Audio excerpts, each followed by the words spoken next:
I know musicians. They're they go, I can't write a song. I don't know where to start. It's like because you haven't, because you haven't done anything. You haven't done anything. You haven't ever been arrested. You ain't never been in trouble, And it's like, and they're like, well, I don't want to be. And it's like, that's good. And I understand that. And look, I don't wish to be arrested either anymore. But the thing is, you have to live something. You have to live life, right? You do.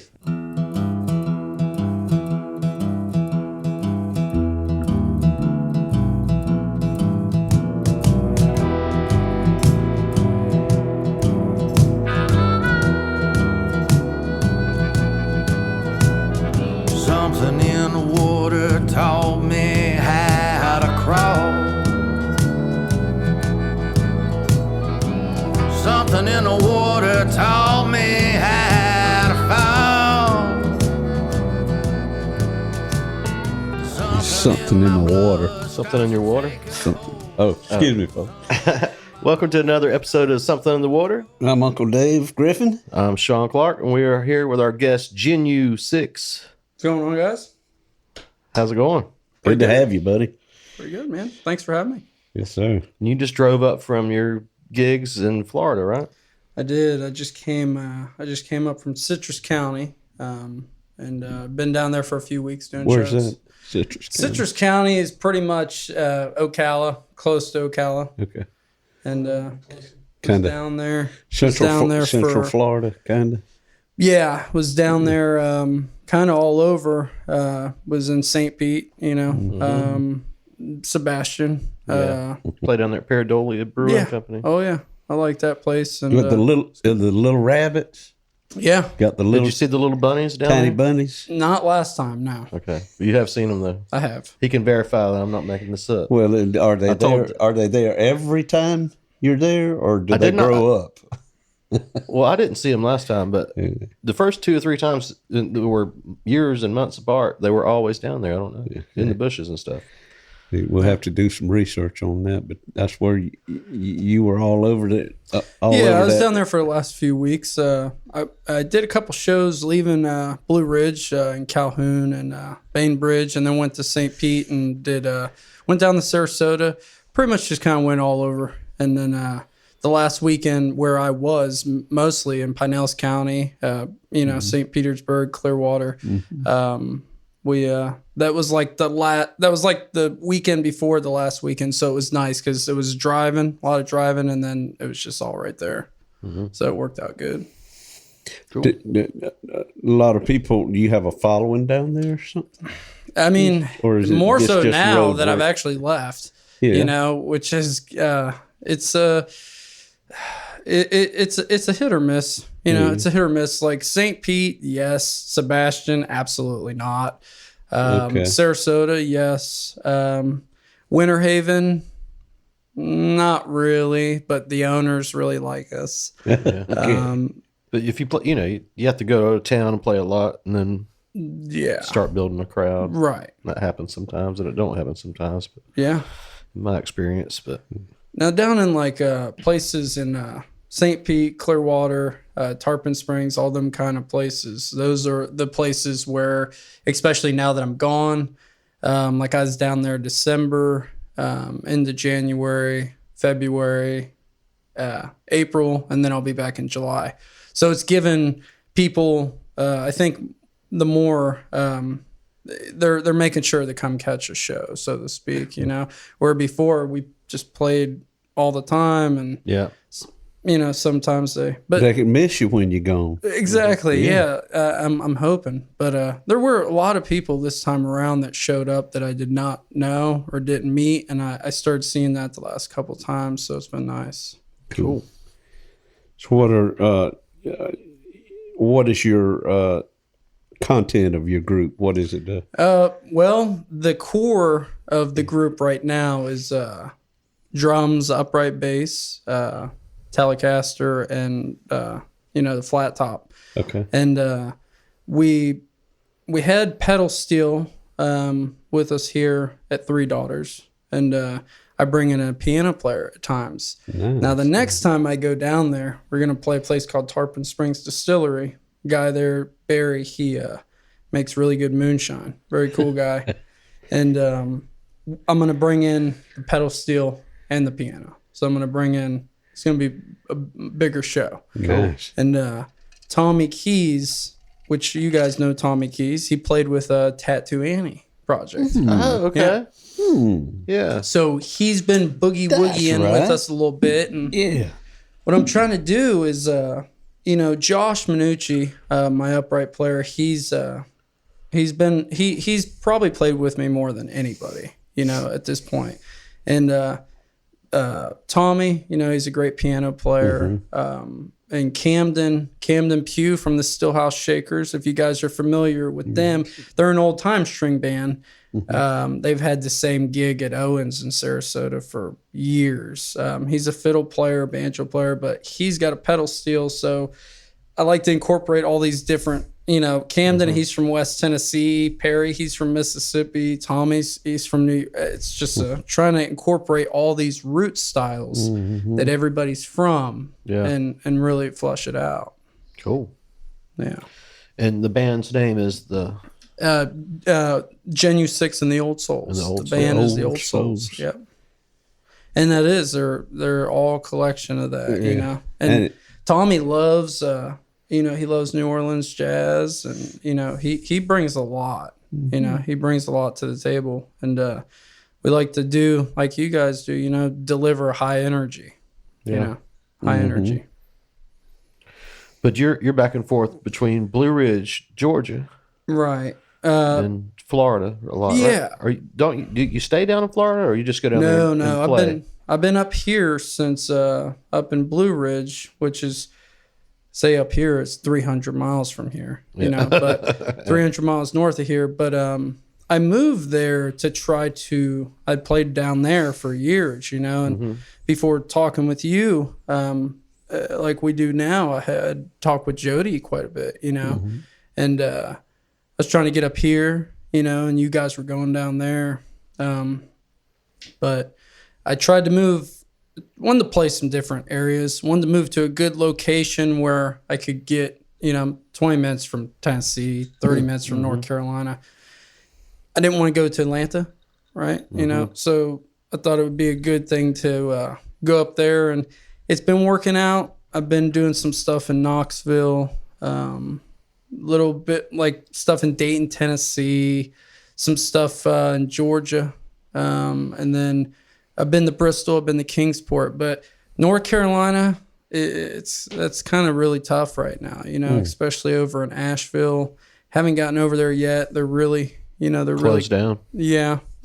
South Carolina is another one. So it's just keep working at it, and things are going back more so now, but Florida's wide open. Yeah. That's another reason. I was about to say we're real close to Florida, so right. we're kind of wide open over here too. But Georgia's been pretty good too, as far as that. Of course, they're both Republican governors, which has a little bit to do with all of that. But I'm glad to see that it is starting to get more back to a normal thing for the musicians, for the playing and everything. And the good thing, I haven't heard of any, since it's been opened up and people have been more lax about everything, I haven't heard of any major cases or spikes or anything like that. So I think that we're kind of over getting past that. I think back in the months ago, they were saying that the summer was going to be rough. Once it started opening back up, they were talking. Yeah, well, they were afraid of that, especially when the governor of Texas did his thing, about a month ago and said, we're going full tilt, folks. Full tilt boogie. Baseball, 100% fans in the stadium, for baseball season, and which was about a month ago. And but now here a month later, there are no spikes and there are no more cases than normal after having done that. So who's to say this damn disease is such a random thing? It's there's no way to put a finger on anything with this. Yeah, it's crazy. My dad, he's 75. He just turned 75 in March, and he just got his second shot. He got that Pfizer one. That's what I got. Yeah. And he's a veteran. But I was out west. When all this was when it all started up. I went out west and was traveling around a little bit, but of course, careful precautions in Colorado. I mean, they weren't playing around. So. But I never did get sick, or if I did get sick, I have no idea. Right. I guess some people can be, Yeah, I haven't been asymptomatic or whatnot. I've been done the quick test, but I don't know if I have the antibodies, if I've had it before or not. But Well, they say if you have O negative or O positive, I can't remember which one, but I do have one of those, and they say that you could, you wouldn't even know it. Right. I don't even know what blood type I am, so. Yeah. Well, hope I don't go bleeding out anytime soon. Get a tattoo of it. Oh, positive. Well, it was a crazy year. That's for sure. It was for sure. And you know what? I'm glad that I say the same thing as you. I'm glad that things are picking back up, and really is outside of me playing, whether it's solo or with the band. I actually really look forward to going out and seeing. Right, whenever I brought a girl up to it was a couple of years back. I brought a girl up to Vidalia or Lions, whatever, and Red seeing Stag? you guys at the Red Stag, and Jody, Jesse, and Connor, and that was a real fun night. And that was one of the last shows I seen. It's like crazy, and I just it's nice. People, music is it. It is it. Yeah, our recent shows, we're seeing people that we haven't seen in a year, and they're like, "Oh, we're coming out now because we got all shotted up." That's it. That's it. Because when there's a scarcity of something, right? It seems like that, and you really, and that's the thing. I'm even though with driving, I went down there on the second weekend of April. I'm just getting back up here now, and I go back home tomorrow, and then I have to go to Knoxville and Bristol, and as much as sometimes I get tired from driving, and you guys know, I'm like, this is really, I'm very happy with doing it. Yeah, it's like a love-hate thing with the driving. I love to go. When I'm doing it, I'm like, I can't wait to get there, but quit driving. But sitting at the house for 4 or 5 days, I'm like, it's time to drive somewhere. Yep. It's getting a little tight around here. For sure. For sure. Walls are closing in. So, did you ever do anything besides music in your life? Oh yeah. I actually didn't get a guitar until I was 19, but I drove mostly. That's what I did for jobs. Oh, really? Okay. Yeah, I did a lot of driving, so I was kind of used to that already. Yeah. I was a butcher. You already had half the job down. Right, had half the job down. Were you a CDL driver? I did have a Class A permit, and anyways, I talked to a lot of people from a school that I won't mention, but anyhow. And my dad drove truck for years. Yeah. My dad was always gone when I was growing up, always gone. And yeah, they don't do too well. They don't do too well. And I talked to a lot of them, and they're, I know the way I am in a few weeks of driving around in a van. I mean, so it's I can imagine, you get it wears on you. Yeah, and because you're gone 3 weeks, right? You're back. I mean, that's how my dad did it. Is back, gone 2-3 weeks, come back, maybe a few days, maybe a week. You never knew. Back again, because when they call you on that load, you gotta go. You gotta go. And missed a lot. We missed a lot of time, and but it was just my dad was exhausted when I was growing up. And I get a little taste of that, but I do songs for the truck drivers all the time because it's no joke. Do you ever you remember those Red Sovine? Oh yeah, classics. Yep. Red Simpson, Red Sovine, Dave Dudley. Yeah, Dave Dudley was a big one. Yeah. I actually just sent Sean. I think it was 6 Days on the Road. Yeah, well, there's 6 days on the road, but there was that other one, and I love I've never heard. And I love the chorus of it. It's like it's like had a baby just 2 6-packs away.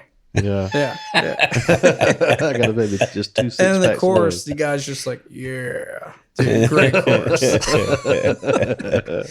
Oh, Red Savine. I guess it was Red Savine. Teddy it was Bear. a Teddy Bear. Yeah, Come on Teddy back, Bear. truckers. Come on back, Talk Teddy. to Teddy Bear. Yeah. And he said, and that little boy, he laid up in the window. Oh, man.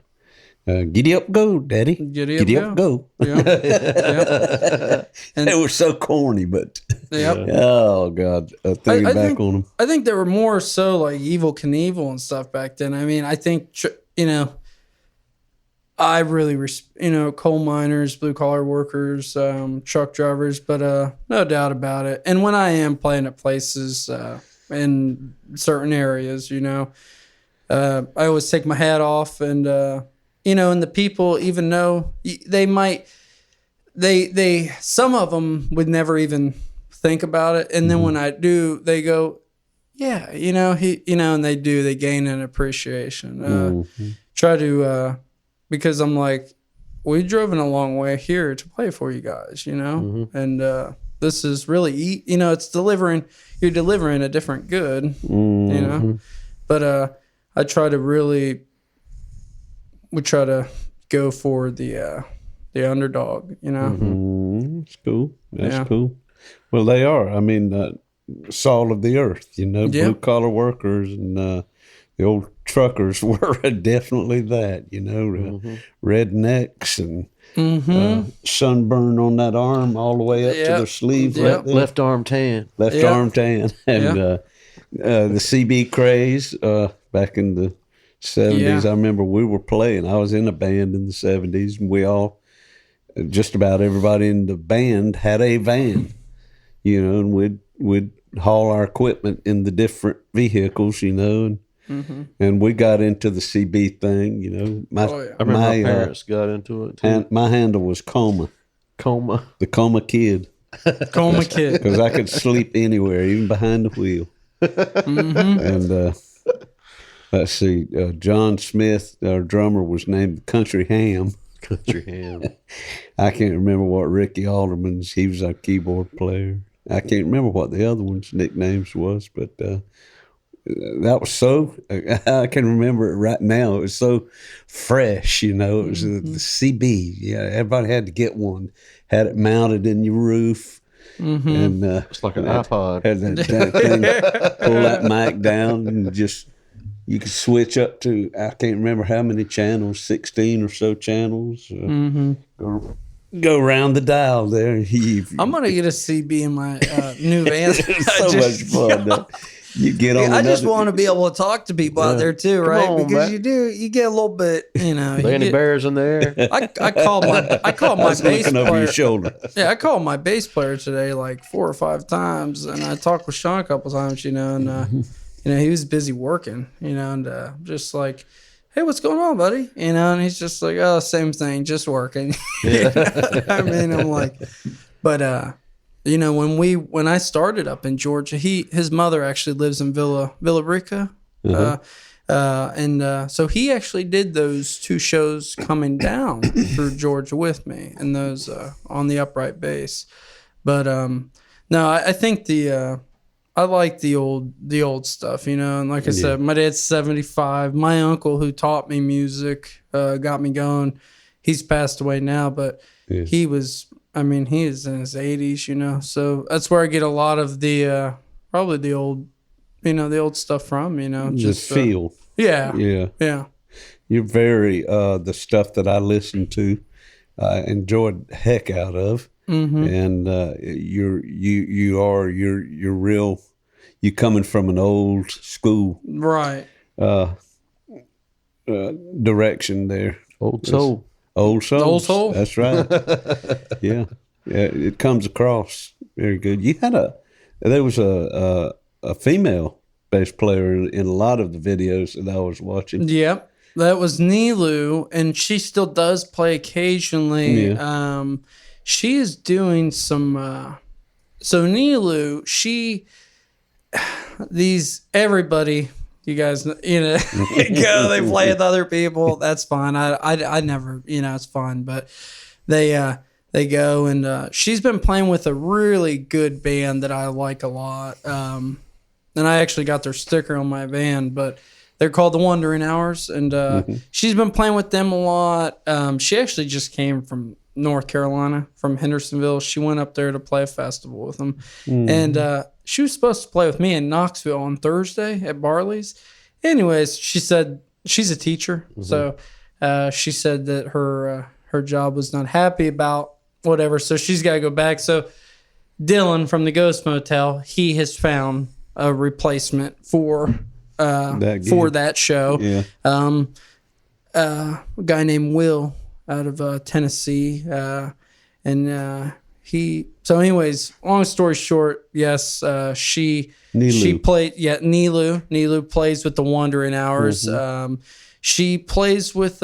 She did one show with me down there. She did one show this past time with me down there. Out of the 8 or 9 I did down there, she did one, and.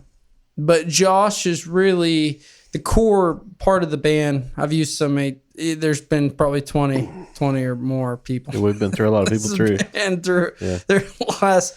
And I got Perry Murphy. He's from Mississippi. He lives in Zephyr Hills, Florida now. He's on every one. Josh, he's committed on every one. And I did have a drummer that was committed on everyone, but now there is a little change up with that. So now I got to, he'll come in from time to time, but now I got to do another drummer. So, and this all I just found out here very recently. So. Yeah. It's a challenge, ain't it? It's a challenge. It is. And he's a Latin percussionist, and I think he was getting a little bit bored with the train beat. Yeah. Yeah. A lot of people can't. It's hard to do. Drummers frown on the train beat like it's nothing, but then right, some of them can't play the train beat. Right. Maybe that's why they frown on it. Yeah, they're like, man, not that. Yeah, they're not good at it. It's difficult to do. We had a guy fill in on a show that he was unable to hold up on his commitment. There was something going on with him that he had to take care of. Anyways, Joe Martin from the Cadillac Cowboys, you may have heard of them. I believe, how do you pronounce her name again? Michaelin. Yeah, I believe Michaelin she Boney. went down there to Florida and played some shows with them. I think she was a guest on some of their shows. Okay. At Brady's Barbecue. Yeah, I saw her things with like some that. band down there. Yeah, that was the Cadillac Cowboys. Anyways, we got him, and man, he knew what was up. He knows his train beat. He knows his train beat. Yeah, he's really good. But it's and I'll bring different arrangements in from time to time. Sometimes I'll bring a banjo in or a fiddle in. But right now I'm really liking the bells and whistles as piano and steel guitar, because I want it to be old rock and roll. I want it to be 50s rock and roll, rockabilly. I want it to be honky tonk. I want it to be ragtime. I want it to be country. I want it to be really everything that we love, roots music. That sounds like Flying Burrito Brothers. Sounds basically their lineup. On the albums anyhow was or like piano, Cody pedal steel. Commander Cody. Yeah. Commander Cody, yeah. Commander Cody, yeah. Where's Blue Ridge is north of Atlanta, isn't it? It is. It's About how far from Atlanta is It's it? about 75 miles north of Beyond. there. Yeah, and I Damn. know that it's Over crazy another hour. because I really think about that. My dad lives, so he lives in a place called Lecanto, which is not far from Ocala, but from Lecanto down to, say, Pinellas, right? Tarpon Springs, St. Pete, Clearwater, it's a very different world, right? And then Atlanta, and then up there in Blue Ridge, it's just really crazy, you know. And I can't even believe that you forget it's that close, you know. You're just like it's anyways, hour and a half, couple hours away. I'm pretty sure we vacationed up there one summer in Blue Ridge. In Blue Ridge, we were part of this. I made the sad mistake of buying a condominium at Orlando. I remember that. In Orlando. You know. Yeah. You know. Yeah. Well, you go down there and the share thing, and you say timeshare. You're looking around for some deals on some Disney tickets, and there's this all over. There's kiosks and signs saying just a 90-minute. 90-minute. What do they call them? Damn survey or something like that. Yeah, well, it is a pitch, but you go to the timeshare, Right. And you sit with a guy, or they tour you around and show you into the rooms at the timeshare, and then you spend about an hour sitting down with this salesman at a table in a big room full of other potential customers, and they're throwing these numbers at you left and right, saying, "What would it take to put you in this today?" You know, and no matter how hard you resist, no, I'm sorry, we can't do that. You just keep saying no until 90 minutes is up. Then you walk out with your free Disney tickets, and we had a big family. You know, we had a lot of kids, so it was always imperative that you say no and get to the end of this timeshare demonstration. And one year, I fell victim. I didn't say no enough. Mm-hmm. And damn, that was the worst mistake I ever made. And Coca-Cola waiting outside for you. Oh, man.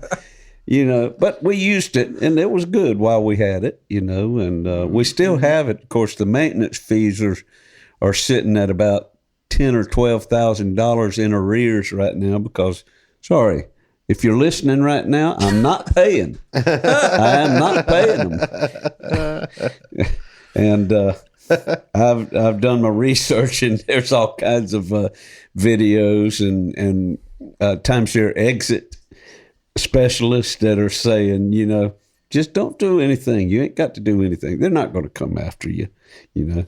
And timeshares, big overrated scam. But while we did have it, though, we used it pretty good, and it was like points. You could earn points, and they'd send you this nice catalog from timeshares all over the world, and you could change your destination from your Orlando timeshare.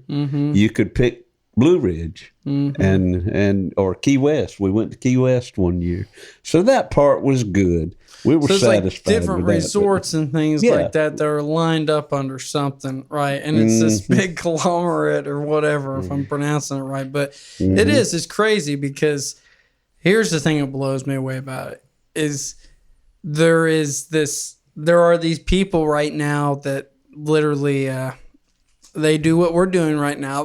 They do it.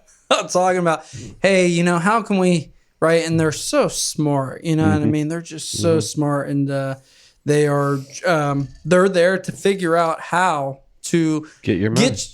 There you go. Get your money. Get you to say yes. It's a lot like tempt you, like a used the devil, car salesman. You know, very similar. You know, but the thing with Disney and outside of that, and I think this is hilarious, and you know how we were talking earlier about the Colonel and Maryland fried chicken and all that is with Dave Thomas working for the Colonel is that I had also heard that in Disney they have an underground tunnel. I think a lot of people know about that. There's an underground tunnel that goes underneath Disney. There's a whole city underneath it, right? Oh, really? Yeah. And then the dang costumes that they walk around in, you know, Pluto and all of them, Mickey and all that.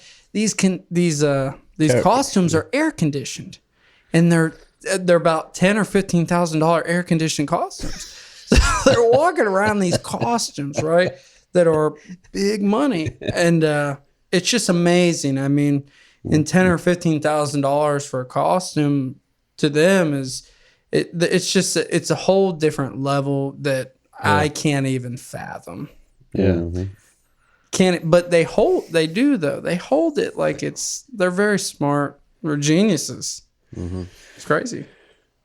Yeah. What's in the underground? The character. They're walking around because they don't want to go around. I gotta be. They don't want to get bugged. Lunch rooms and stuff. They're dressing rooms. They got Snow White running out one, and other Snow White coming down. I gotta be at the Castle on 5, and they're like, yeah, it's like Pluto. Yep. Don't you mess that uniform? Don't you mess it up. Pluto gets $15,000 right there. It's probably a big underground bar. Probably so. They're like, man, I need a drink. A kid's done puked and pissed on me. I used to go to the amusement parks down there a little bit, and I actually lived in Winter Park for a short period of time when I was 19. And anyhow, they are, once you go to them, right, it's like anything else, right? They're just, to me, it's too much walking.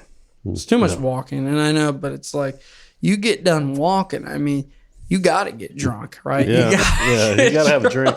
Boy, I loved it. You got to get drunk to walk around a few miles. Or crushed lemonade or whatever. You're going to spend some money. Well, those lemonades are like $9 or $10. You better just did get a marathon. drunk. So I remember when the advent of MGM Studios came out, it was like, all right, grown-up Disneyland, because they had mixed drinks and beer there. And that was the first time, you know. And we had been going to the other theme park, Disney World, for so many years with kids and all, and you know, it was like they didn't have alcohol. They didn't have alcohol there. But then MGM opened up. We hit over there and said, "Oh, Disney!" Well, they had the grown-ups. rock and roller coaster too, didn't they? The Aerosmith one. I went on that. I remember when I was younger. I went on that and I thought, man, this is cool, you know. And it is. It's just for that, you know. It is for kids, you know. I mean, I'm not really amused by anything that is so to say commercial and trust me, I mean, if I go to another park I've never been to, I'll have a good time, you know. But once you're there, you know, I like going and doing something like around here at a park or something, just something that is unpredicted, right? Yeah. You know, there is no you shovel these people on and you go, right? And it's fun. It's a thrill and it's a ride, but it's I'd rather ride my motorcycle, you know. Right. Something real. A lot cheaper. A lot cheaper. So did you say your dad is from down there or lives down there? My dad, he lives in Lecanto. He lives in Citrus County, and yeah, he's actually getting ready to move out of there. He's getting it's really too hot for him down there, man. You know, up where I'm at, it's about 1,500 elevation, and he's in an area where he's about 75 miles from my sister, and she's busy, you know, and I have a nephew, and he's just looking to do something different. And he just came up in March, and I took him trout fishing, which was a lot of fun for his birthday. I saw some pictures of that. It was yeah, cool. yeah, and he did. I'm not good at fishing, but we like to hunt, we like to fish, and he's thinking about coming up there to Tennessee, you know, to up around that area, and he's looking to he's essentially looking to get back to the mountains, you know. He's really trying to get back up there, and it's just down there it's you know, it is a very the pleasures are different, right? You know what I mean? It's the same kind of thing. You drive out of the country, because he does live in the country. He lives on 5 acres, but you drive out of the country and you're in Homosassa Springs, home of the manatees, right? And that's all good and dandy, but he just wants to get back up somewhere where the resources are plentiful and he can just go and do what he always did, I think he's been down there a long time. Did you been down there a long time? Live down there too? I did. I lived down there. I'm originally from Fairmont, West Virginia, and moved down there. Lived down there for several years, and then I moved to Austin, Texas. I went out there to give that a shot, and that didn't go too great. Really? But, yeah, no, it didn't. I've always wanted to go out there. 6th Avenue or 6th Street and Congress Ave, though, that was like Continental Club, Del Watson, right? The Derailers, Wayne Hancock, people like that. That was all in our kind of vein and stuff. But 6 was just like, it was real rock based. It was just really rock based, and for what I do, especially back then. Yeah. Yeah. I did play at an old, one of the oldest honky tonks out there at a place called Giddy Ups. In South Austin, but I went out there with a motorcycle. I didn't even have a van. It was like kind of, it amped me up when I came back to Florida to, it's weird, how that goes, right? I did the same thing in Nashville. I went up there without a band, trying to play. I didn't know that. And just playing in some barbecue that's not even in Nashville. It's over here and wherever. Right. And they're like, there's music here, Right. Just like, hey. Yeah. And it is weird, but one thing and I've said several things about Austin, but I like Austin. I think it's a cool place, but it's like anywhere else. Some of the people, they're just, I don't know, man. They're, I assume Nashville and everywhere. But see, for Nashville, though, they're more geared towards saying, like, hey, we're here to work, right? Austin, they're more there to be cool, right? They don't really care they don't got to work. They somehow have money, right? A lot of, now, not the country guys, but all those rock and roller dudes, a lot of them, hipsters, kind of. There you go. Yeah, hipsters. They did, and they... it was the kind of place, it's kind of like another place in North Carolina. You go there and sometimes it's like, it's just the way that it's an attitude. You know what I mean? Asheville, right? Asheville. Not everywhere, just some of those places, and that's no news to anybody, but you go to some of those places and it's like, hi, how are you doing? And they're like, they're just, and even down in St. Pete, right? Yeah. It's. I remember St. Pete used to be a ghetto, down there off of Central. You know what I mean? And now it is very nice, and there's not a lot of places like that. It's just a few, But I'm like, damn, this feels like Austin. You know what I mean? It feels like, and it's just because of the, I don't know, because of the hipsters. Yeah. Damn millennials and hipsters. Yeah. You know what? Well, it's like I've even talked to a lot of different, they just don't, I don't know what's wrong with them. I think they might have had a head trauma or something at a young age, maybe. I guess it's anytime a culture starts to take shape, a musical culture starts to take shape, and it's a happening. Initially it's probably pretty cool and good to be there, but as it grows and the reputation, and everything, years go by, and it tends to end up being a snobbishness, maybe. Well, the thing that's crazy about it is that culture that we're all thinking of that is not even that is really not a musical thing, right? It's a fashion thing. It's an intellect thing, right? Yeah. It's a put you down thing, and I'm not into that. Yeah. It's just you're not wearing the right shirt and the right. Yeah. You're right. You're right. Because the music don't change. The music we play the same music here in Waycross as you do in Blue Ridge, basically. There were people over there in Austin on bottles. I'm not kidding you at all. There were Playing people bottles? on bottles with a stick. I'm not shitting you. Bing, bing, bing, bing, bing. good at And this. man, they were going ape shit. Yeah. Dude, you had some guy get up there on a guitar, shred it, and they're like, it's just because they don't want to go with, they want to go the opposite way, right? And it's like, but you going, anyways. Dude, that's we not all know. cool. You just wrote a great song. That's not cool. Too cool for school. Yeah, too cool for school. And it's like, here's the thing. How about working hard at something? How about that? How about that? Because if you worked hard at something, you'd be too tired to be looking at somebody else. Yeah. You really would be.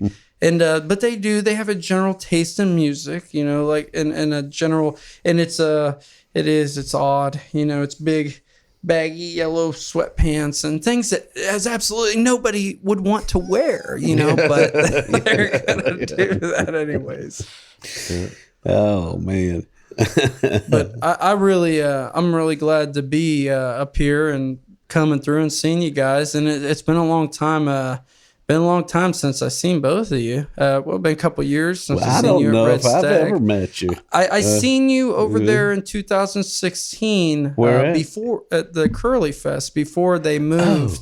Before they moved it, it was when it was off of that. When it was sandy. at the Yeah, I did. They're both at the I river, did. but the one that was at the end of the road. I did one at the end of the road. It was before they moved it to the campground. It was in that nice little circle right there. I mean, you drive all the way in there. Yeah, Sandy. real Yes, sandy. yes, right, yes. And I do remember. Was she? I don't know how you remember anything from this because I know what you was doing. Yeah, that was the year. That was the year that I walked off stage. My wife walks up and says, "Stick your tongue out," and I went, and she slapped. Yeah, slap something on there. Yeah, and the next thing you did. Oh no, you didn't. Oh God. I really enjoyed that place. And aside, That was you know, nice. Very I did like the campground as well, you know, but man, I it really was hot and no shade in that place. yeah, I really It was hot as It hell. was. Yeah. I really did enjoy that first place that I seen played that you one too? guys. And He was at that one too, you know. I believe so. You were there earlier. It's a You little may bit have hard left for me to remember. because he played after our set, Right. and you played sometime before our set Yeah. Yeah. Yes, I do at the remember that campground. now. I do remember. The second place. Yeah. Yeah. Oh, hope you can't. We played after Sean put the lights out. Oh yeah. That was great. I love that, man. I It's remember like, seeing boo! the power went down, and y'all just kept on going. Yeah. That had nothing to do with us. He come, but man, it was good because I remember that. That was just the Pine Box curse. It's like, come, and then people they did. You know, I'm thinking it's you know, and we've all gone I stood out there on the subwoofers and said, "Y'all come closer." right. 'cause Yeah, Had to do something. and we've all gone to May festivals and everything, and you know, it brought them closer up. It really did, you know, because I don't know, and it's an odd thing, you know. Sometimes you see at the festivals, everybody's spaced out. You know what I mean? They're over here, Real over here. spaced out. And then they're, and then sometimes they're just right there, you Right know. there at But front. I guess it depends too on what they're ingesting and taking. Yeah. Well, I think was that's a major spaced out thing. that night after my set, and she, I would trip the light fandango, and that was the night that I was introduced to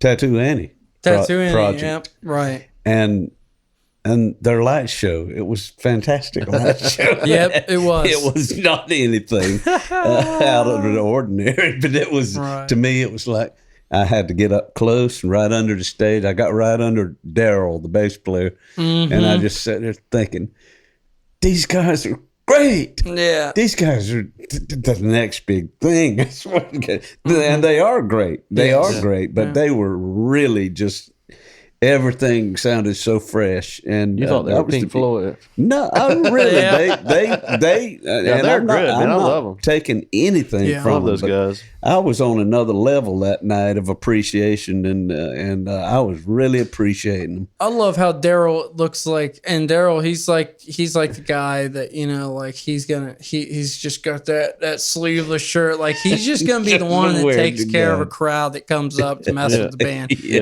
like, give me that long neck. Yeah. He's the blue collar bass playing bouncer. Super nice guy, though. And he is a nice guy. Looks so mean. Oh man, Mac McDougal. I've ridden with him many times. And have you? Yeah, the motorcycle. He's a really cool dude. And Shauna. Yes. Yep. Shawnee. Yep. Shawnee. Mm-hmm. And let's see, there was a guy that weren't with them. I booked him once or twice for my festival, and Paulie was Paul Gazzetti. Was the guitar player up there that first night that I saw him, and Billy Bryant. Yeah. Billy Bryant was on drums and all. Such a good bunch of folks, and they really are. And Tommy Keys too. Tommy Keys, there you go. Tommy Keys, he's he is. He's a ripper. He's a ripper. Mm-hmm. I'll have to show you guys a video of Tommy Keys after here. He got this old, it's about 100-year-old piano. It's a Hamilton, right? Before it become Baldwin. Okay. I think it's definitely Hamilton, but it's a 100-year-old upright piano, and he redid the whole thing. And I'm telling you, man, he did Caledonia on it, you know? And sounds great. Wow. Super awesome. Honky tonk. Boogie woogie honky tonk. Cool. Mm-hmm. So you have any music putting out soon, or yeah, you know, recordings? we got I got one CD out. It's an EP. It's got like songs like One More Day, Suffering in Silence, Room 111, Motorcycle, and Permanent Scars. I got a whole nother EP that I'm gonna release. Songs like Maybelline, with Lakuchi Waltz, a few other songs, but I'm looking to release, but right now my main focus is trying to, and it's always kind of been my main focus. My recording and online stuff and everything, it's taken a back seat. I've always said, I'm playing. This is live, right? That's the priority.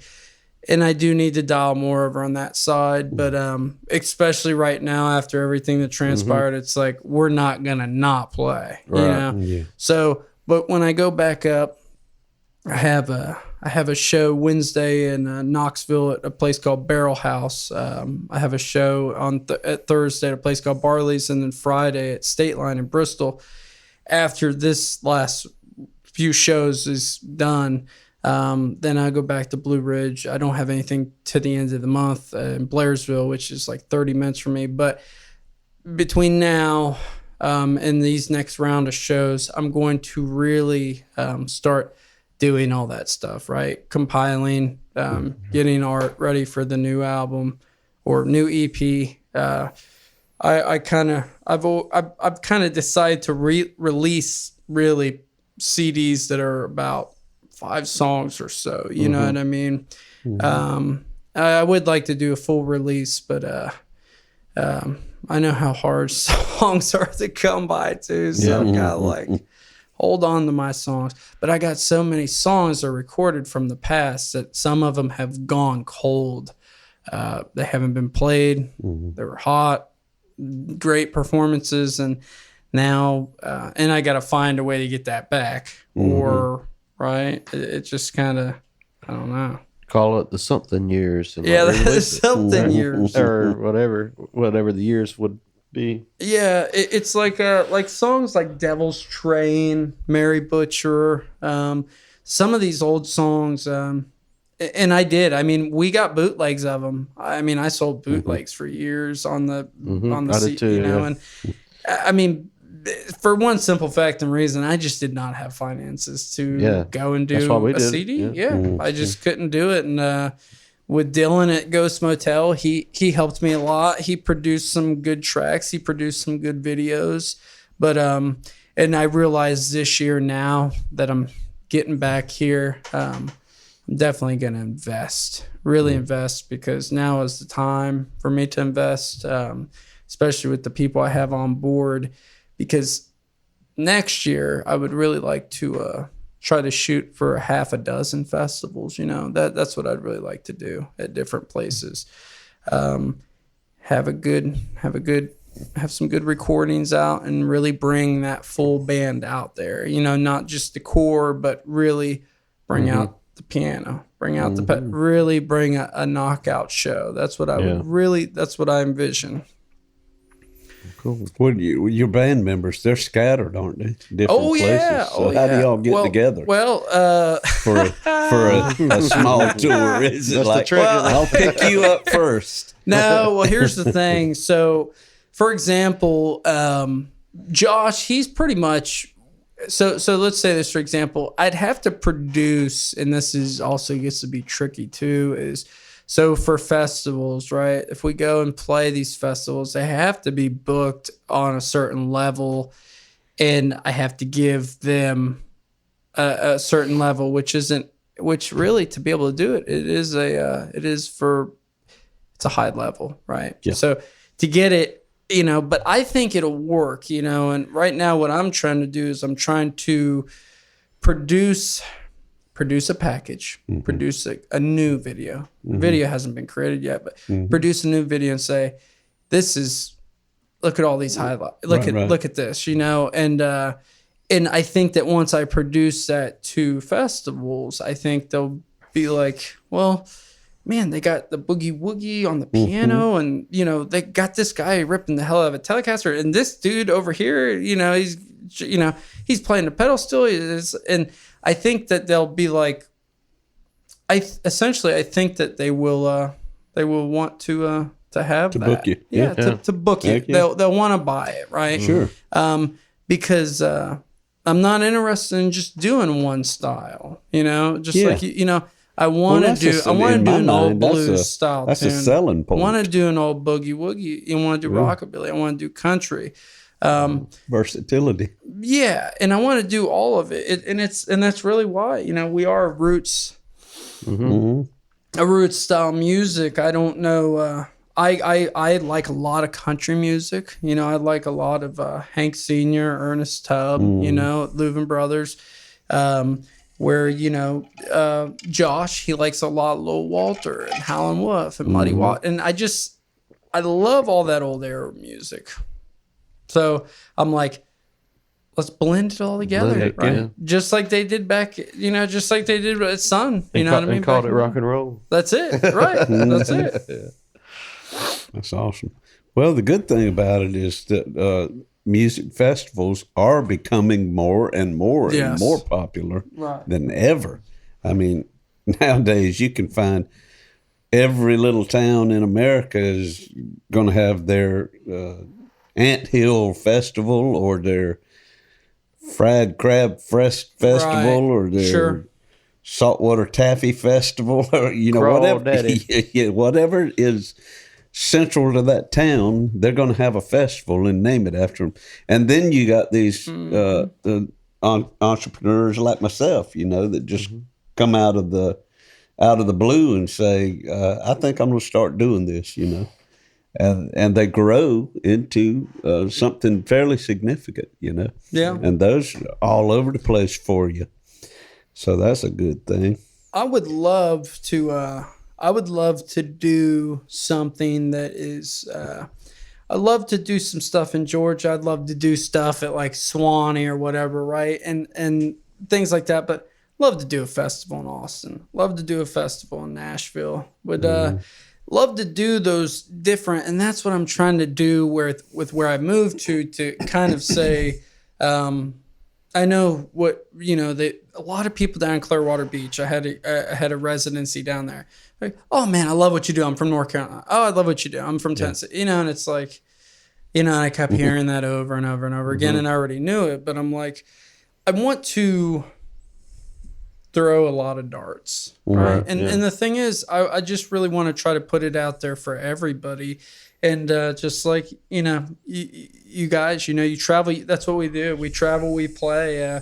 We don't play for one. You know, we play for everybody, you know. And it's a really fun thing. I just met a guy down there, him and his wife, at the second to last show in Seminole Heights. And he's like, "You going to be here in October?" I'm like, "Yep." He's like, "Will you play a private party?" You know, I'm like, "Sure." You know, and he's like, "I'm from Chattanooga." I'm like, "Okay." I'm like 75 miles from you, you know, and he's like, "Okay."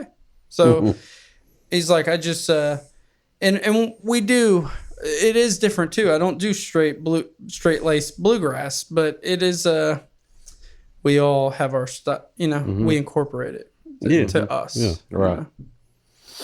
That's like with our band, you know, a lot of people think, "Oh, you're bluegrass." I'm like, we're not bluegrass at all. Right. At all. Really. Right. I mean, we have, you know, similar tempos and stuff like that, but I wish I could play bluegrass. I do too. I mean, I'm just not that kind of guy. If I could classify y'all's music or maybe a technique of guitar playing, it's called Mexican machine gun. Mexican machine gun. It's like it is great. I really love that little thing that you do, and you do it in a lot of your songs. I don't know if you were. I would love to go back in time, and we lean on it a little bit here and there. Yeah, but that's cool. I'd love to go back in time and see when you first pulled it out of the hat and said, "You know, I hadn't really thought about that. Maybe this is. Hey, watch this." You know, it's a dynamic thing. You know, it's like you're starting off at a tempo like this, then it's quarter notes, then it's eighth notes, and it's 16th notes, and by that time it's just like you can't even see his arm. It's moving so fast. Well, the crowd it's a build up, and then they drop the bottom out of it, and every time the crowd goes, "Woo!" Yeah, every time. So it's like a roller coaster. It is. Woo! That's funny though. But I'm really glad to be up here and be hanging out with you guys, and I really appreciate you guys for having me. Why don't we take a little short break right now and have you maybe come back and play some songs for us? Sure. Yeah, that'd be great. Yeah. Cool. Awesome. We'll be right back, folks. Something in my brain won't let me stray. Something in my veins gonna find its way. Something in the water taught me how to pray.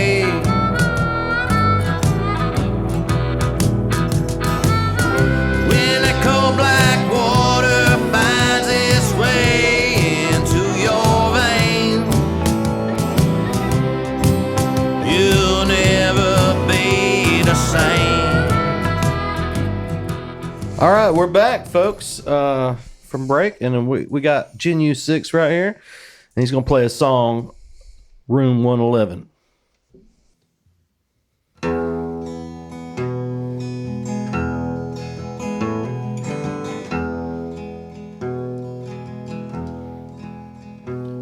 I'm here in this dark room of mine. Been here for a long, lonesome while. Says it's dark, damp in my den. But I'm doing alright in room 111. It's my home, it's all I know. And the women love people to come and go. Say it's smoke and full of sin, but I'm doing alright in room 111.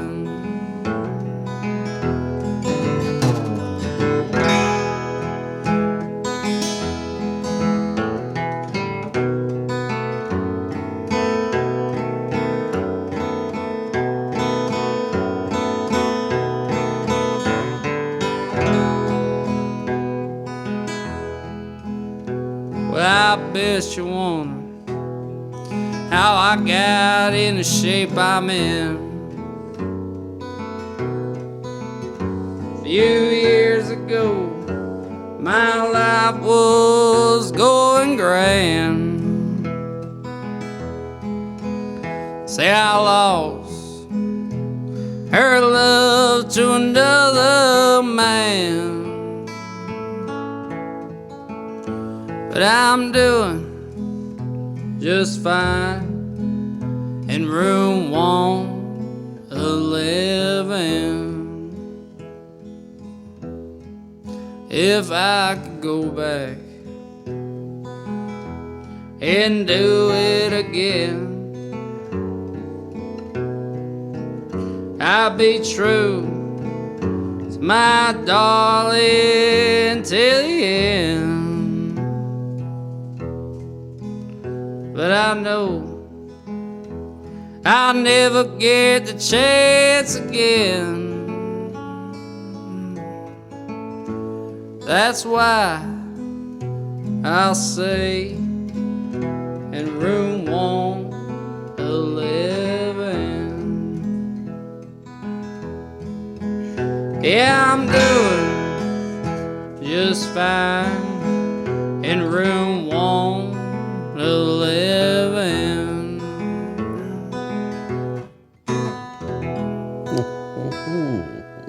Right. All right. Room 111.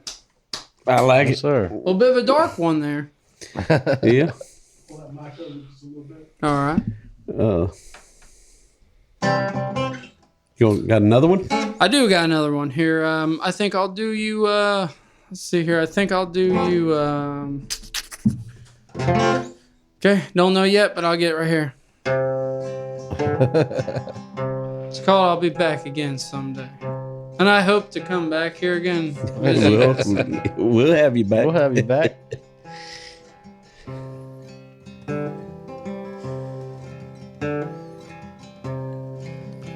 See, leaving's never been harder than this. So I'll leave you with the sweetest goodbye kiss. After that, yeah, there ain't too much left to say. But I'll be back again someday.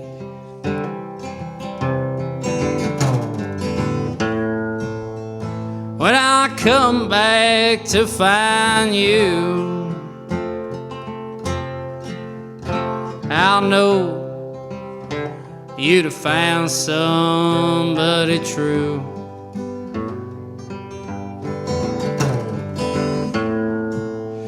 Sorry I didn't share more of me, but you can't love someone you can't see.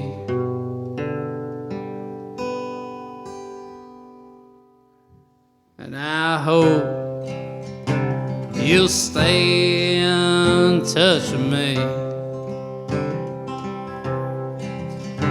Tell me all about your brand new family.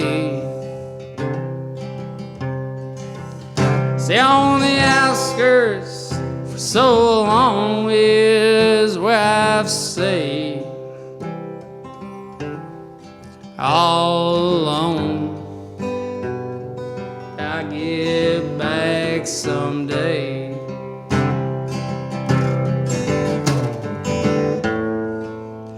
Your heart's been locked up too long, and I ain't got the key, just another sad old song.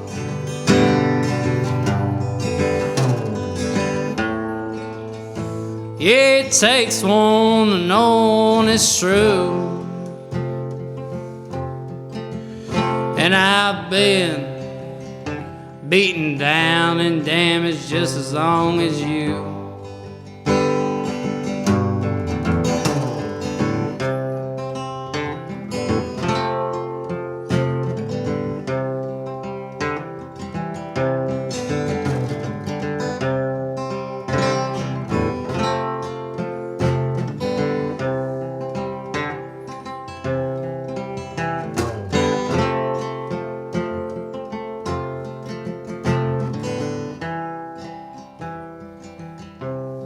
But I'll be back again someday.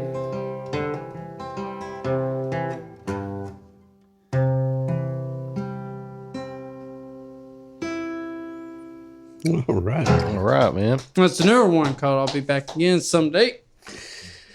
Very nice. Thank you so Very much. nice. Seriously, guys. Your style reminds me a lot of Billy Joe Shaver. Your vocal on the That's first song That's cool. was I've never heard that before, actually. That's really a cool. comparison there. On I was sitting there trying to figure out who it was too, but that's a good. That is really cool. I've never heard that before. That's awesome. Cool. I'm glad to hear that. Yeah, that's cool.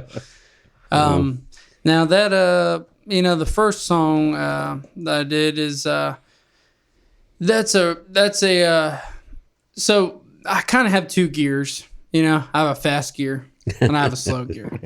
Mid tempo on that CD. One More Day. That's a mid tempo. Yeah. Suffering in Silence. That's a boogie. Room 111. But they're either really fast, energetic, kind of just this is it. You're going for it. You're crashing. Mm-hmm. You're gonna run in there and burn, or you're just you're about at your ends meet. There's it's very hard. It's hard to write those songs. It is. It's hard to write. It is for me. Yeah. I have a hard time writing fast songs. That's my thing. I can't get enough fast songs in my repertoire. But your slow songs are so good. But you on the other hand, you can tear a fast song up. I mean, you just a lot got them moving. A lot of my fast songs are written as slow songs. Oh yeah. Sometimes, I've heard not that. every time. I've heard you turn it around and do the same song at a different tempo. Especially like if you write a song and then you bring it to the band and they start. Oh, I got it now, and they start taking off with the tempo, and you're like, wait, taking a whole nother direction. And I can't sing that fast, and then I but they're not going to slow down, so I got to figure out how. And then it pick up to the tempo. Yeah, it's just happening. Well, you write them slow, fast, and half-fast. Half-assed. Yeah. I try to do slow, fast, and half-assed. Half-fast. The thing that I really try to do, and I really try to make this a sticking point, and it's not because I'm lazy. I'm definitely not lazy, but I try to write a song. I have done that song, Room 111. I did write it in a hotel, Room 111. Okay. And I was with a girl. I was with a friend of mine, and I said, this song should be able to be written in 15 or 20 minutes. And it was written in 15 or 20 minutes.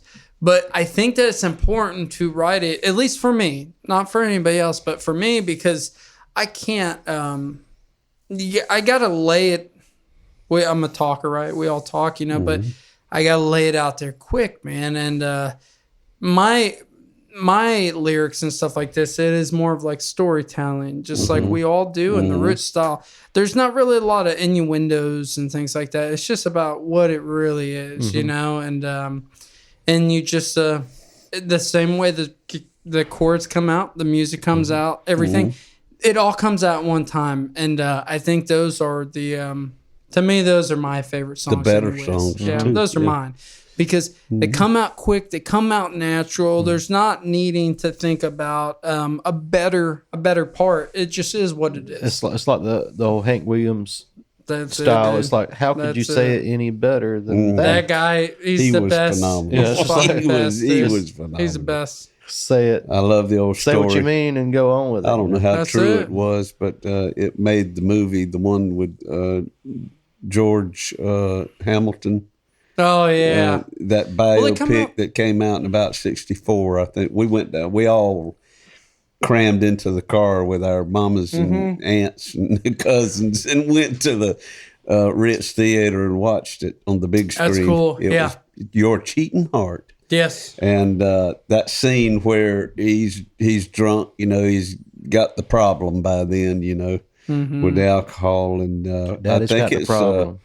it's Fred Rose, the Yep. publisher. Yes, I think right. it was Fred Yep, Rose that that's right. said, "I'm locking you in this room, and you got to come up with another hit," and it was like 15 minutes, I mean, And he wrote, "I can't help it if I'm still in love with you." It's like, Wow. God almighty knows.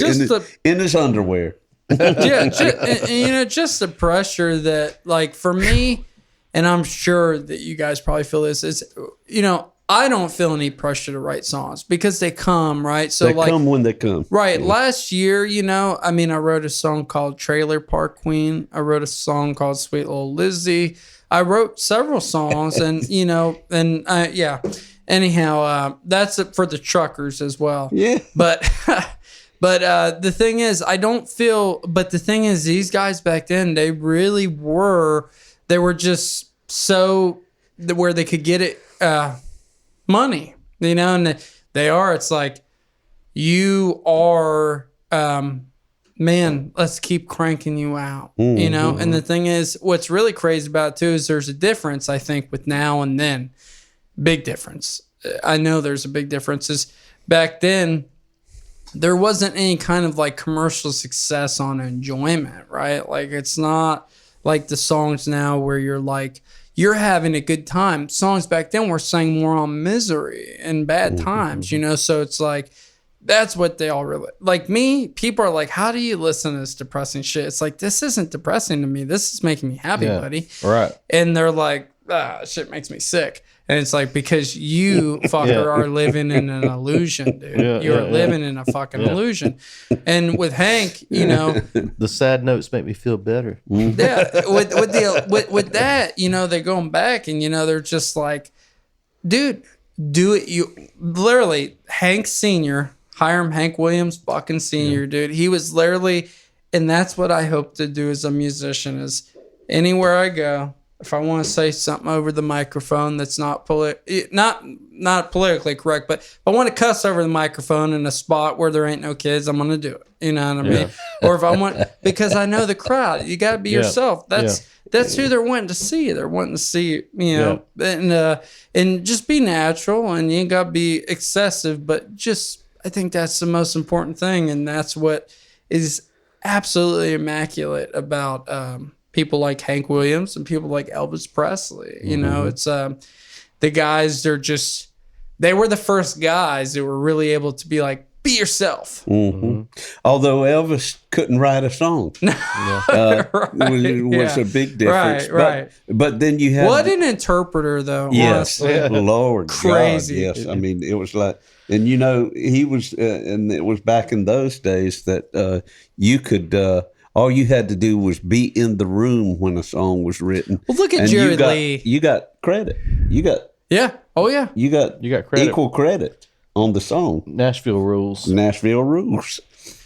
I look at guys like, and I've researched a lot back to the old country, and I know people in Nashville and different places. They're really good. They do a great Hank. They do a great Jimmy. But the main thing is they also do great originals too. And every time I see those people, I'm like, I want to hear that. That's what I want to hear. And I think that people, at least I'll speak for myself, is look, man, we've heard it done 100 different ways. just do. If you are I don't even want to say an interesting individual, but if you have maybe an interesting story, maybe a tragic story, it don't matter. If you're just your story, if you feel that it's worth enough to where you got to do, because it's got to be worth a lot to go through all of it to tell it. Then here's the thing, it'll be good, and just do it. But and that's why some people, I know musicians, they go,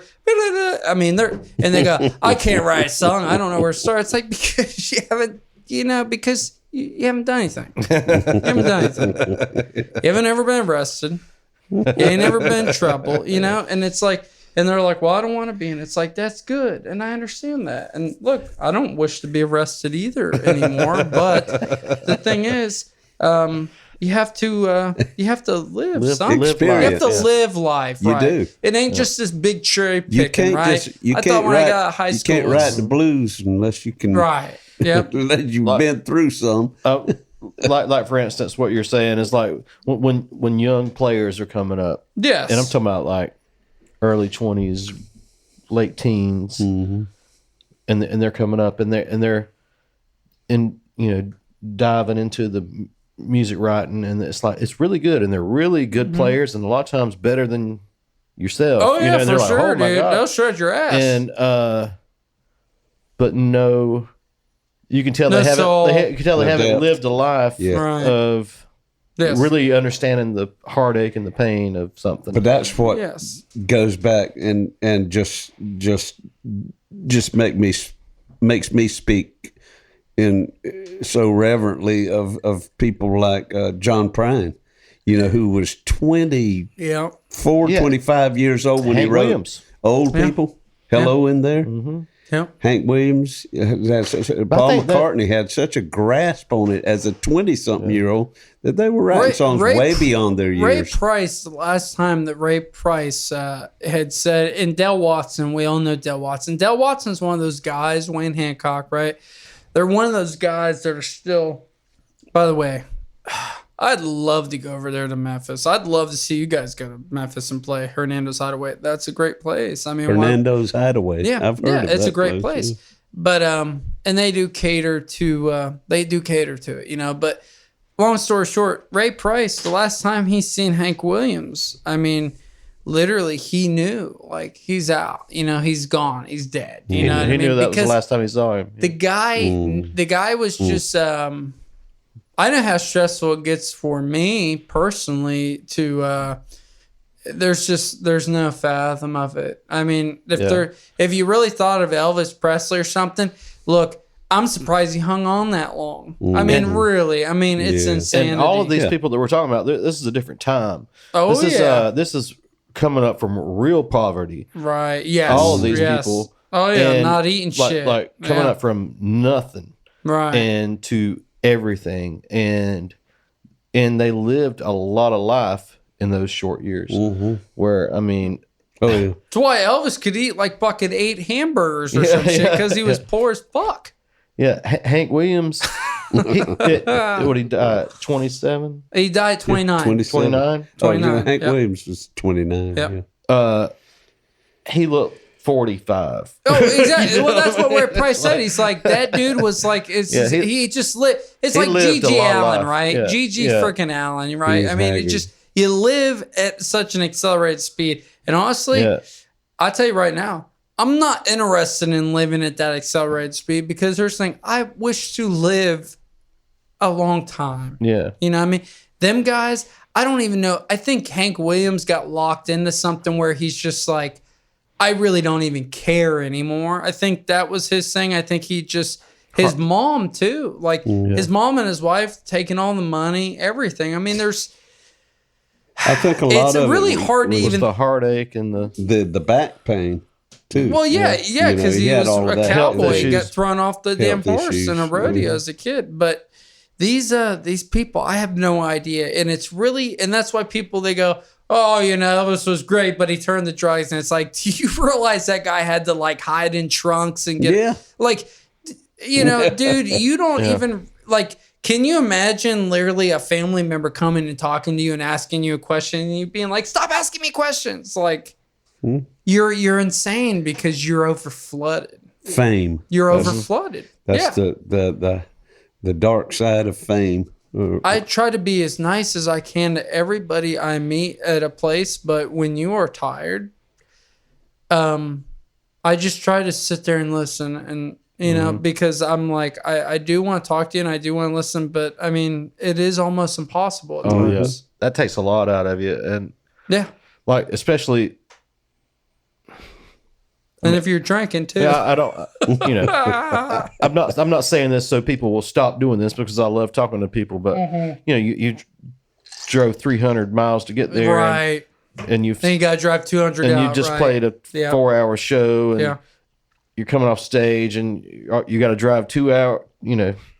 And then it's like, hey man, I played guitar when I was 5, and man, you got to hear 10 people's whole life stories. Right. But I love it too. I mean, and a lot of, sometimes though, you hear people that tell you something where you're like, oh shit. Yeah. You're like, what I'm doing right now ain't a fucking thing, dude. Yeah. And I love that because that amps me back up. But it's like a high, it's like an amphetamine, right? It's like a, there's times I go there and I go, okay, I've done giving. I'm like, you didn't eat anything, there's just, it's part of the thing, it's like, it's like a truck driver, man. I mean, if they got a load and they're like, you better get your ass there, it's like, they're not eating, you're sacrificing your body and your mind for, delivering of goods. Yeah.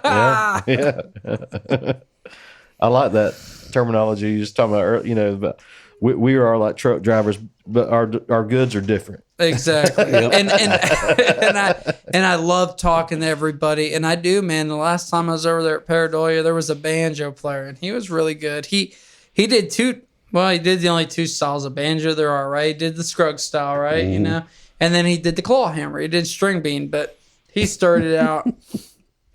A lot of times at the end of the show, what we'll do is we'll go out and we'll walk around the whole crowd, around the whole bar, just like they used to do, right? No electric, And I had a guitar player, by the way, in the past, and he goes, "Wow, that's a horrible idea." And then I started doing it. He goes, "That's a great idea." But anyways, and people really love it, and we do it from time to time. And the guy, he's on the banjo, and his wife said, "Hey, my husband, he's a banjo player. He's in his 60s." And he, I had a banjo. He didn't have one there, right? I had my banjo in the van, and he picked it up and he started doing it. I think we were doing New River Train or maybe Mountain Dew or something, and he was doing that. He's doing the rolls, and then on the second time we had them to go around, he's going bling. Tick, tick. And he started doing the string bean all the time, and then he looked at me and he goes, "This ain't my first rodeo." Me and Josh started laughing our fucking asses off because I'm like, well, I know, buddy. I know this ain't. Because you're over there sitting, you don't want to play. And I know why you don't want to play. Because you've probably been playing for at least 30 or 40 years, right? He's probably in his 60s. He's been playing a long time. So he said, you don't need to feel a need to get up and do anything. But he did. He enjoyed it, is all I'm saying. And he did. He tore it up, He tore it right up. And I could even tell he's like looking at my the guy. He was really nice. But he's looking at I don't even know what kind of banjo I got. I got an old Ventura banjo. It's a Japanese banjo I got for $100. It's from the 70s. It's kind of it's a better quality banjo, but anyways, he kind of looking at the thing, looking at it. He probably had a Martin or something. Or I don't know what the hell he had, a Gibson or some shit, but it was fun. It was fun. That's the main thing I try to do at a show is I try to have fun, because if I'm not having fun, then nobody else is having fun. There you go. It translates. It does. I don't care how good you sing. I don't care how good you play. If you are not out there having fun with people like we're having fun right now, it is there's no point. Yeah. For me, anyways, there's no point. It doesn't come across to the audience. I've seen lesser talented bands have more energy on stage and come off better to the crowd and have a better time. Right. There's some people that won't come off a stage. They won't go walk around like we will, right? Yeah. They won't go in the bar. They won't do that because and they spend that time talking to them and stuff. They, No, yeah, and I've seen it. I've talked to a few people in bands, and they're like, and I'm like, well, damn, dude, yeah, you're just about fed up, you know what I mean? And I get it, but I don't care how tired I am or anything, is every time I get up there and I start until the finish of it, I enjoy it the whole way through. Mm-hmm. There's never a time that I do not. Yeah, that's me too. I love playing, I do too. And I wore out or whatever, it's like, let's do one more song. We got time to do one more. It's what we love to do. Because after this, it's all work. You're going to have to tear down and drive. Yeah, leave your flashlight, leave your guitar stand. Yeah. Signs of professionals. No, and I've had a great time here with you guys, and we've enjoyed having you really too, do appreciate buddy. And the CDs. I got about. Thank you for this. Yeah, absolutely. I got about 100 of those left. When those are through, I'll get another round. There's one more day. We had that played on WMNF 88.5 Tampa. We got some radio play on that, just on community radio. Cool. But there's the best way to describe it is you heard Broom 111, kind of an old honky tonk, real slow, low down. Permanent Scars is another one. And then One More Day, that's kind of a straight ahead country song, kind of got just a mid tempo beat. And Suffering in Silence is really kind of a boogie, which is funny because people, they dance. It's a danceable song. A lot of my songs are danceable, but they're about depression and things like that, which is kind of odd. So, but that's that. Yeah. Happy song with the dark lyrics. Here you go. But I can't do anything else but laugh about it. You know what I mean? Because that's where you got to go to. So where can people find you? So people can find me on Facebook.com/Jenu Six, JENUSIX. You can find us on Instagram at JENU.SIX. Jenu Six. If you type in Jenu, there's nothing else that'll pull up. Good for me. You can find us on YouTube. We have a number of videos. We have Mary Butcher, Devil's Train, Mabel Lynn. We have a lot of recordings on YouTube. We used to have a website. We'll get a website when we get some more money. So, well, I'm sure we'll have all of these links down at the bottom of our podcast here. Dave, let's make Justin work. And I'd like to thank Justin for having me here at Something in the Water, Caution Light Media. We always seem to fail to mention him at times, but yes, Justin Mercer, head of Caution Light Media. There's the Caution Light. There's Caution Light. And there's Justin. You can't see him. We're going to get him on here one day. He's going to be our next guest. Before we get out of here, though, Jenu Six, tell us about your name. Okay. So my last name is Six. It's SIX. That's my dad's name. That's name, real last name. Yeah. My name Jenu, my mom gave me. As a nickname? No, that's my real name. My real name is Jenu Joseph Anthony Six. I have 4 names. I have 2 middle names that are normal, right? First and last. But Jenu Joseph Anthony Six. And I remember my mom used to always say it to me whenever I was younger, and she was not happy. Yeah. Jenu Joseph Anthony Six. If you heard all 4 names, it was bad. Jenu apparently is a Cherokee Native American name. Cool. I don't know. Anyways, it's supposed to mean, I'll look in this camera here, it's supposed to mean bright eyes, but I don't know. Here's all I know is I'm happy with my name. Like my name. Nobody has my name. Yeah, that's very cool. Very, very fortunate to have a odd cool. It is, like it that. You were is. born with the stage name. It is different, right? It is Because different. there's a video. I've been awesome. booked at shows though where fucking is people have put me awesome. on as JENUSIXX like fucking Nikki Six, and I'm like, dude, I'm like, I ain't no damn rock and roller, dude. You know what I mean? Fucking, I ain't no rock and roller. But at the same time, I am a rock and roller because we play honky tonk and country at rock and roll volumes, and we play original rock and roll. And I don't want a bunch of that distortion shit. So I don't like that stuff. I like it to be played with good instruments, clean, and I don't care about the instrumentation and the computers cleaning up. I want it to be even. I'd rather hear Hank Williams Sr. on a tape recorder. You know what I mean? And just let's hear it how it really comes out. Yeah. That's what I say. So thank you guys. Anyways, that's where my name comes from. Good time having you, man. Thank you guys so much. Well, folks, it's time once again for a tale of the week from myself, Uncle Dave Griffin. This one is kind of relevant to our guest today because it talks about a shared real estate that we have in common. I lived down in Tampa for about a year and a half, and I guess that's close to some of your stomping grounds. Sure. This one is called The Animal Cheer. And I'm going to refer to these folks, $1 Dollar Tree. For those listening, Dave put his glasses on. I just put my readers on. In the summer of 1966, we were in the final countdown to Daddy's retirement from the U.S. Air Force.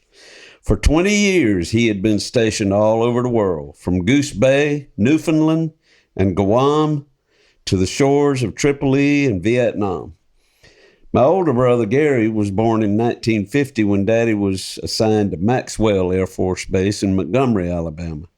3 years later, I came into the world at the Army Hospital on Fort McPherson in Atlanta, where a young Farron Young was stationed. Then in 1960, my sister Deb was born while we were living in Tripoli, Libya. Stateside, we spent time in Albany, Georgia, and Tampa, Florida. After Daddy returned from Vietnam in 65, he was ordered to MacDill Air Force Base in Tampa.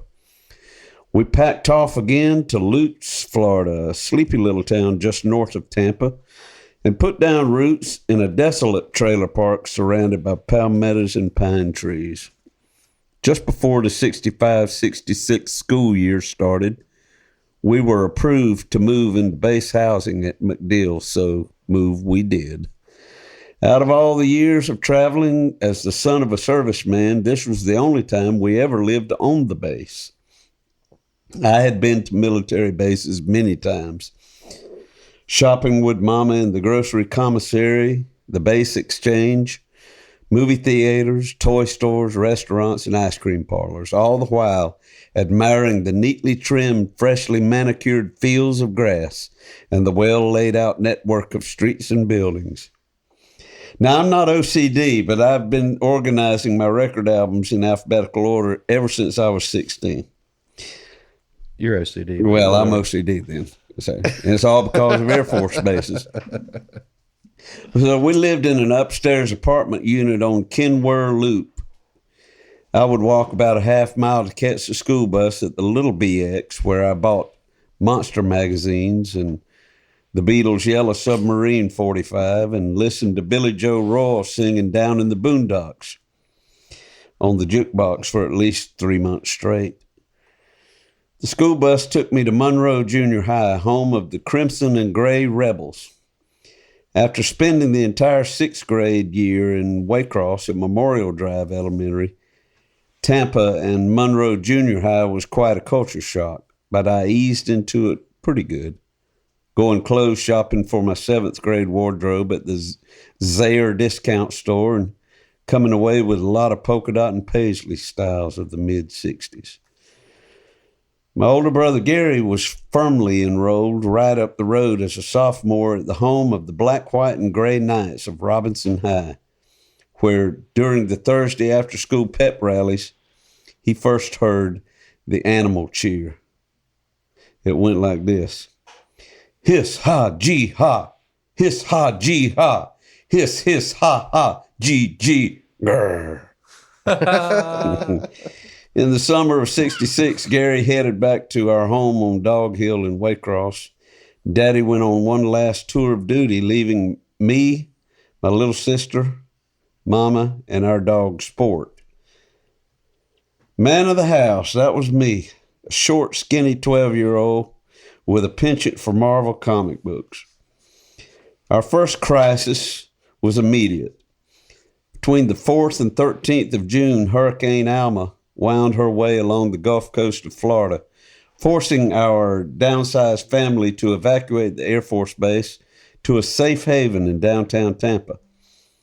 Our dog Sport was not allowed at the shelter and had to stay behind. Outside of some minor flooding in low areas, everything was fine when we returned the next day, including Sport, who was the new man of the house. Summer of 66 came to a close. Monroe Junior High had an 8th grade desk for me. Daddy returned from assignment, promptly retired from the Air Force on December 31st, and we moved back home to Waycross for good. Meanwhile, Brother Gary had re-entered the student ranks at Ware County High as a junior, bringing the animal cheer with him. He turned his fellow Sigma Delta High Y classmates onto it, and they debuted the cheer in the stands of the Gator Den during the basketball season of 1966. It became an instant hit among the class populace. The cheerleaders were a little unsure of it at first because it wasn't 2 bits, 4 bits, 6 bits a dollar. And faculty members were confounded by it in a Louie sense. What are they saying? Is it sexual? Is it not? Courtesy of Gary Griffin, by way of the Robinson High Knights, the animal cheer caught hold, survived, and lasted for decades, echoing through the misty memories of dusty basketball gyms and noisy cigar smoke-filled football stadiums with neatly trimmed, freshly manicured fields of grass. Well, that's another tale of the week for you folks. By the way, Farron Young is one of my favorite top 3 singers. All right. Love Farron Young. Yeah. Well, my daddy actually told me a story about it while he was stationed up there. I say that I was born in Marietta, but just then I read where I was born in Fort McPherson was in Atlanta. We lived in Marietta, which is right there. Yeah. You know, the two are so close together. And Daddy told me the story. He said, Farron Young was stationed at Fort McPherson when I was there. And I said, did you talk to him? No, but I waved at him across the field. Right. Yeah. He said he was, one of them was riding, I think Daddy was riding in a Jeep and he saw Farron Young walking across the field and said he hollered at him and waved. Farron Young was one of those guys where he was really the only guy back in the 50s. I mean, that he was put in with Ernest Tubb. He's put in with Hank. Webb Pierce came after him. I mean, Ernest Tubb, he was on the opera before Hank, you know, but he was like that. He was the youngest guy that still and people forget about him a lot, you know, that he was in with all the greats, you know. I mean, Ray Price, Webb Pierce. I mean, all Ferlin of them Husky. guys. Yeah, all of them guys. And Don Gibson, man. I mean, all of them guys. And I really love and respect the 50s and 60s country music. You got a handle on it. Really you do. It comes across in your songwriting and your style and everything. And I appreciate that story too. I do. I really enjoyed that. And you know what? I'm gonna have to get a book from you before I go because I'd like to read. I got you one out in the car. Thank you so much, guys, for having me. I appreciate it. It's good to have you. Thank you. Jenu Six, ladies and gentlemen. Y'all check him out online. And he's the real deal. We want to thank y'all for watching Something in the Water. And remind you, we do have a Patreon subscription podcast. It's a kind of a little extra thing. It's $5 a month. If you're interested in kind of going down the rabbit hole with us a little further, it's kind of crazy. Yeah, we're a little further out there. Yeah. A little less G rated. more like XYZ rated. Yeah. And we'll have those coming up for you with some special guests and some shenanigans. But we do appreciate y'all watching, first and foremost, and want you to like and subscribe and rate and review, and email us at somethinginthewaterpodcast@gmail.com. And until we meet again, I'm Uncle Dave Griffin. And I'm Sean Clark. Thank y'all. Thank you, guys. When the cold black water finds its way across through your veins, it just might seal your fate.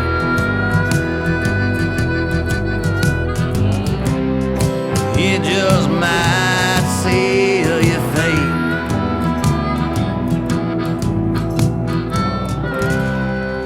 It just might seal your fate.